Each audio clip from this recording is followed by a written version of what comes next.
Good morning po sa inyo lahat. Isa pang maliyugto na ating daily Bible blessings. Pamagat po ng ating araling ngayong umaga ay ang pananampalataya at ang paggaling.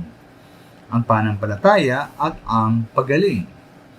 Mula po sa Matthew chapter 9 ng Biblia at makikita ang ilang larawan ng papel ng pananampalataya sa pagpapagaling ng ating Panginoon ng ilang tao. Halimbawa sa verse 22, pinagaling po ng ating Panginoong Yesus ang isang babaeng 12 taon nang dinudugo. Naniwalang babae na kung mahawakan lamang niya ang damit ni Jesus, ang Panginoong Yesus, ay gagaling siya. Sinabi sa kanya ng Panginoon sa verse 22, "Anak, lakasan mo ang iyong loob. Pinagaling ka ng iyong pananampalataya." Noon day, gumaling ang babae.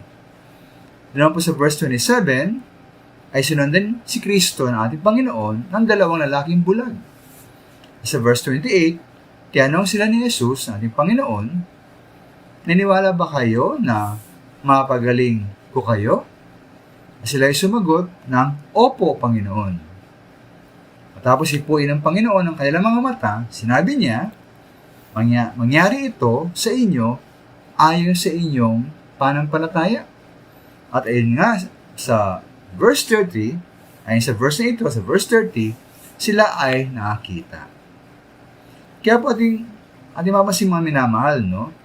Ang isang mahalagang bagay sa pangyari ito, halimbawa ang babae ay pinagaling ng kanyang pananampalataya. At ang mga bulag naman ay nakakita ayon sa kanilang pananampalataya.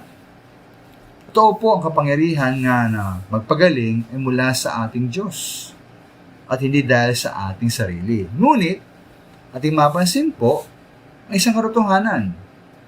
Naranasan nila ang kapangyarihan mula sa Diyos ayon at sa pamamagitan ng kanilang pananampalataya. Kaya maminahal sa ating buhay, kung ating pong dinaranasan ang kapangyarihan ng Diyos sa ating buhay, hindi kaya dahil hindi tayo tunay na nananampalataya sa ating Panginoon? Naniniwala ba talaga tayo? Sinabi po sa Matthew 21:22, na anumang hingin ninyo sa panalangin ay tanggapin ninyo kung nanalig kayo? Tayo ba talaga may tunay na pananampalataya sa ating Panginoon?